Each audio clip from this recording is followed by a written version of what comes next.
Welcome back, everyone, to another deep dive. Oh, yeah. This time, we're going to be looking at something pretty exciting, blitzscaling.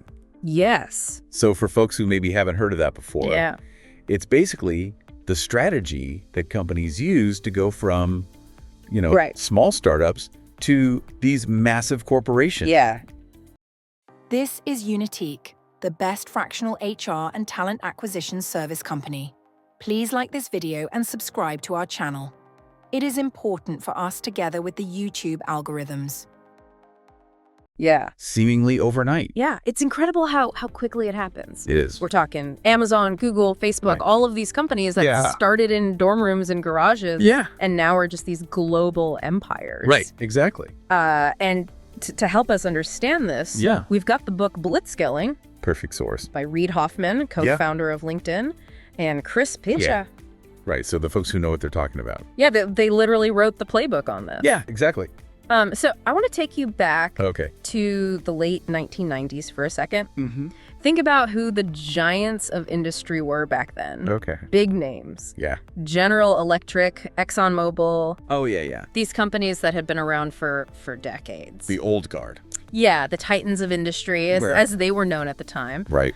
Now, fast forward to today, what do you see? It's all tech. It's all tech, right? Yeah. Apple, Amazon, Google, Microsoft. They're the ones calling the shots now. Right. So how did that happen? Yeah. How did we get from tangible goods and established processes to digital dominance in such a short amount of time? Yeah. How did they do that? That's where blitzscaling comes in. Okay. It's not just growing quickly. It's about proportional and sustainable growth, but at an incredibly fast pace. Okay, so it's got to be controlled. It has to be controlled, yeah. It's got to be strategic. Got it. It's kind of like, think of the military strategy of blitzkrieg.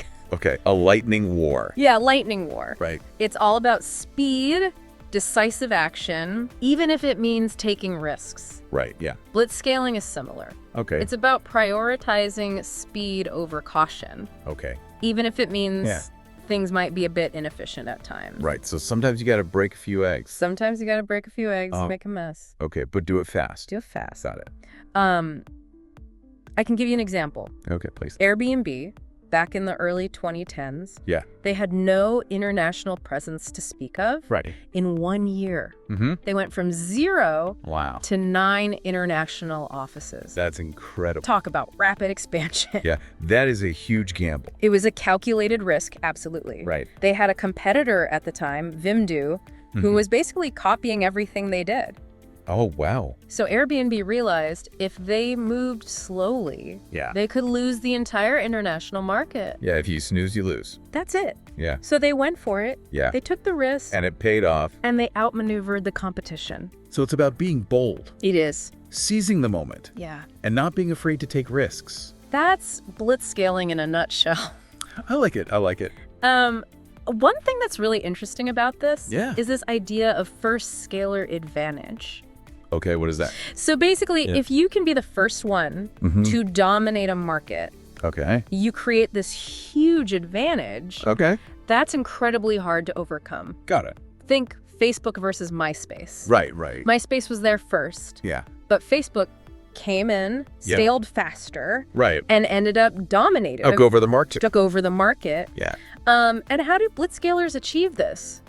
I was just going to ask that. Well, they prioritize speed over efficiency. Okay. So a traditional business might spend months optimizing every little expense. Dotting their I's and crossing their T's. Exactly. Yeah. Making sure everything is perfect before taking the next step. Right, yeah. Blitzscaling companies are different. They're willing to spend aggressively, even lose money in the short term. Oh, wow. To capture market share. To get that foothold. To get that foothold. Yeah, so are they just like throwing money at the problem? Not throwing money. Okay. It's a calculated risk with a long-term vision. Okay. Think of Uber, for example. Yeah. They used to do these crazy price cuts. Yeah.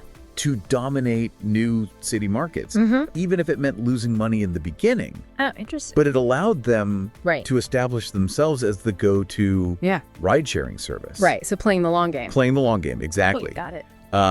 And another huge part of this is understanding network effects. Okay, now we're talking network effects. So platforms like Facebook, eBay, Airbnb, they thrive on this principle. Yeah. The more users they attract, the more valuable the platform becomes for each user. Right. It's like a snowball effect. Yeah. Yeah, everyone wants to be where the party is. Exactly. You want to be where the action is. Yeah, exactly. Makes these companies really hard to compete with. I can imagine. And tech companies, they have a huge advantage here. I would imagine, because the internet itself is a massive network. Right, yeah. So they have immediate access to a global market. So they're kind of built for this. In a way, yes. Yeah. But it's not just about being a tech company. Oh. It's about understanding the factors that drive this rapid growth. Got it. So what are those? So there are 4 key ingredients. Okay. We've already talked about network effects. Yep. Then you've got market size. Okay, so a big enough audience? Yeah, you need a substantial audience to support those growth plans. To make it worthwhile, yeah. Exactly. Okay. Then you've got high gross margins. High gross margin, so that's the profit? The profit on each sale, that's the fuel that allows you to reinvest and outpace the competition. Got it. And it also makes you very attractive to investors. Okay, that makes sense. And then finally, you need distribution. Distribution, so getting it out there. Getting it out there. Yeah. And again, digital products have a huge advantage here. I would imagine, yeah. No factories. No shipping container. Yeah, it's just the internet. Just the internet. So like a Spotify or Netflix. Exactly. Just out there. It's all about leveraging the speed and reach of the internet. Right, yeah. But even with all of these advantages, managing this rapid growth, it comes with its own set of challenges. Okay, so it's not all sunshine and roses. Not all sunshine and roses. What are some of those challenges? Well, when you're growing that fast, it can create a lot of organizational and management complexities. Right, keeping up with it all. You've got to adapt your structure, your processes, even your company culture. Right. Yeah, to keep up with that growth. Is there any example of a company that maybe struggled with that aspect of blitzscaling? So Uber, for example. Yeah. Back in 2016, 2017. Yeah, they had some issues. They had a lot of management scandals, internal conflicts, really showed that even with a groundbreaking idea and favorable market conditions, managing blitzscaling effectively, it's critical. So it's not just growing fast. No. It's about growing smart. It's about growing smart. Got it. But I think the big question the big question on everyone's mind, how do they make money? How do these companies actually make money? Yeah. Because blitzscaling can get you big, but it doesn't guarantee profitability. Especially in the digital age. Right. Where people expect everything for free. Yeah. Information wants to be free. Right. So the next part of our deep dive, we're going to explore the pattern that successful blitzscaling companies use. Okay. So how to turn that growth into profit. Into sustainable profit. I'm ready. Let's do it. Get your notepad ready. Okay. Because we're going to be talking about 7 different business models. 7, okay. That have been proven to work. All right, I'm ready. All right, 7 different business models. 7, that's right. Okay, let's dive in. So let's start with companies that deal exclusively with digital products. Okay, digital products. Yeah, think about video games. Okay, video games. People love to personalize their characters, right? Of course, yeah. New outfits, weapon skins. Yeah, all the customization. All that stuff. Yeah. Costs next to nothing. Oh, yeah. To create I mean, it's all digital. It's all digital. Yeah. And distribute. So the profit margins. Oh, the profit margin. Must be astronomical. Yeah, that's got to be close to 100%. You're looking at margins close to 100%. No manufacturing costs. Right. No shipping fees. Yeah. Just pure digital creation. That's the dream, right? It's a beautiful thing. Yeah. And this applies to more than just video games. Okay, so what else? Virtual goods, online courses. All right. Downloadable content. Yeah, all sorts of stuff. The possibilities are vast. That makes sense. It's a whole digital world out there. It is. But what about companies dealing with physical products? Right, so not just digital. Can they blitzscale too? I mean, that's a good question. They absolutely can. Okay, how? And that brings us to our second model. Okay, number 2. Using digital tools to manage physical goods. So using tech to manage the real world. Exactly. Amazon is a prime example. Okay, Amazon. They manage a massive amount. A ridiculous amount. Ridiculous amount. Of stuff. Of physical products. Yeah. But they've become masters at using technology to optimize every stage of their operations. So like using algorithms to manage warehouses. Like warehouses, yep. Track shipments, predict demand. All of that. Yeah, all of that stuff. It's incredible. It's fascinating. Integrating digital efficiency into a traditionally physical process. Right, bringing the digital world into the real world. Bringing it all together. Yeah. And here's an interesting twist. Okay. Amazon's cloud computing service, AWS? yeah, actually generates a significant portion of their profits. Really? Yeah. Interesting. And this is a great example of our third model. Number 3. Software as a service. SaaS. Okay. I've heard of that. So SaaS involves selling software on a subscription basis. Right. So recurring revenue. Recurring revenue. Okay. Instead of one-time purchases or expensive licenses. Got it. So it's more accessible. More accessible, yeah. So like smaller monthly fee. Smaller monthly fee. Yeah. To access the software. Kind of like a Netflix, but for business tools. That's a great analogy. Like Netflix for business tools. Yeah.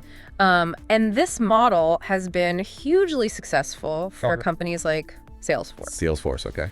They provide customer relationship management software. Okay, CRM. CRM. Yeah. It's a much more affordable approach for businesses of all sizes. Yeah. Which really expands their market. That opens it up, yeah. It opens it up. So you're starting to see how these models connect back to the principles of blitzscaling.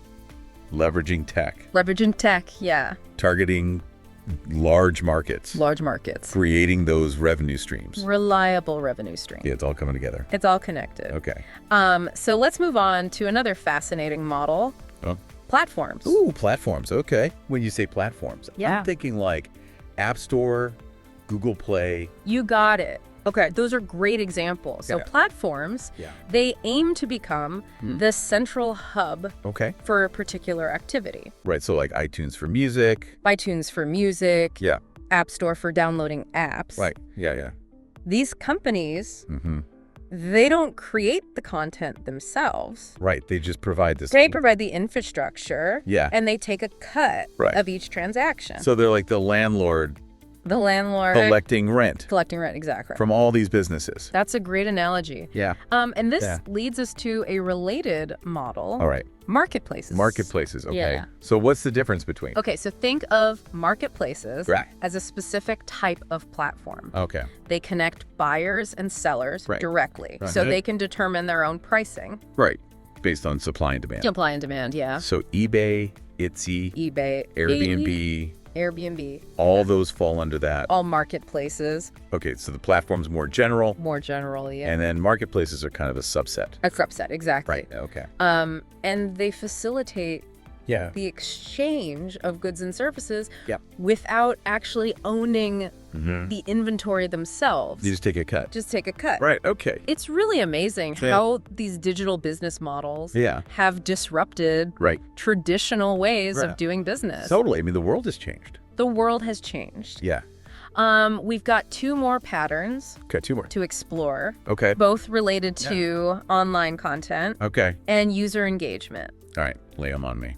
So the first one is advertising. Advertising, okay. Think about companies like Facebook, Twitter, YouTube. Right, yeah.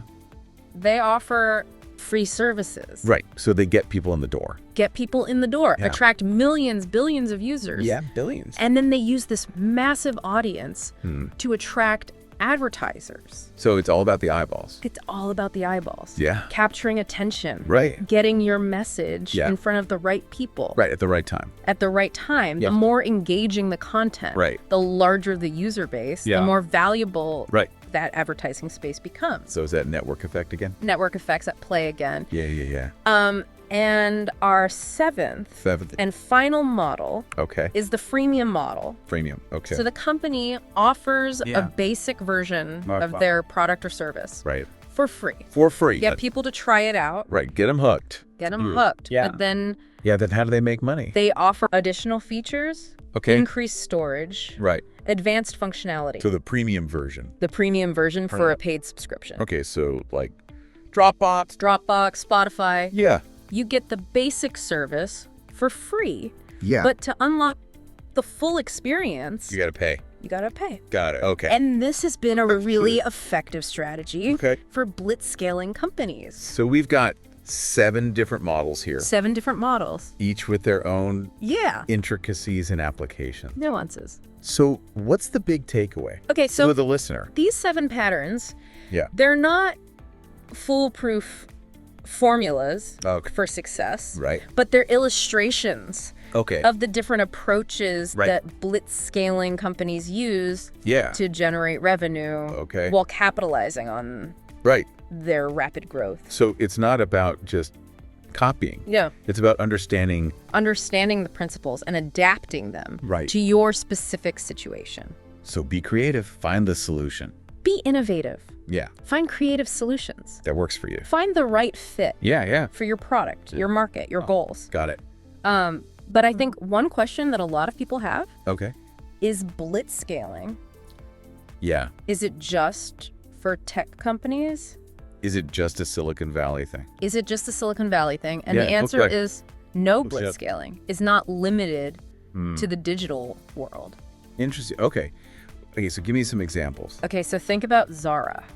Zara, the clothing company. Yeah, they've kind of revolutionized the fashion industry by using this rapid response supply chain trend forecasting. Get those new designs in the stores. Get them out there. Crazy fast. So they're taking what works in tech and applying it to fashion. Fast fashion. Exactly. It's another good example. Our Academy. Oh, yeah, the educational... The nonprofit educational platform. Yeah. They've used online platforms, Right. free educational resources to reach millions of learners. Worldwide. Globally. That's amazing. And it shows that blitzscaling, it's not just about profit maximization. It can be used for good. It can be a force for positive change. Yeah, absolutely. Even political campaigns Oh, interesting. can use aspects of blitzscaling. How so? Think about Obama's 2008 campaign. Oh, yeah. They were masters at using social media and online organizing to reach voters. Mobilize volunteers. Yeah. It was unprecedented at the time. It really was, yeah. So what does this all mean for the listener? What have we learned? About blitzscaling. Blitzscaling is a powerful strategy, but it's not a magic bullet. You need careful planning, willingness to take risks. Calculated risks. Exactly. Yeah. And a deep understanding of your market. Right, yeah. And as we've seen, it's not just for tech companies. It's a mindset. A way of thinking. A way of approaching growth. Yeah. Innovating. Applicable to any industry. So listener. Yeah. As you go about your day, keep your eyes open. Look for examples. You might be surprised. Of blitzscaling in action. Where you see it could be happening right in front of you. In the most unexpected places. And here's a question for you. Okay. Could you apply these principles to your own field? To my own work. Yeah. Could you use technology, network effects, business models? To achieve that kind of growth. To blitzscale. Yeah. Think about it. The possibilities are endless. That's exciting. It is. Well, thank you for joining us on this deep dive. It's been a pleasure. Into the world of blitzscaling. Fascinating topic. It really is. Hope you learned something new. I think we all did. Until next time. Keep exploring. Keep learning. And keep pushing those boundaries. That's what it's all about. If you like what we do, please like and subscribe to our channel. This is all for today. See you in the next episode.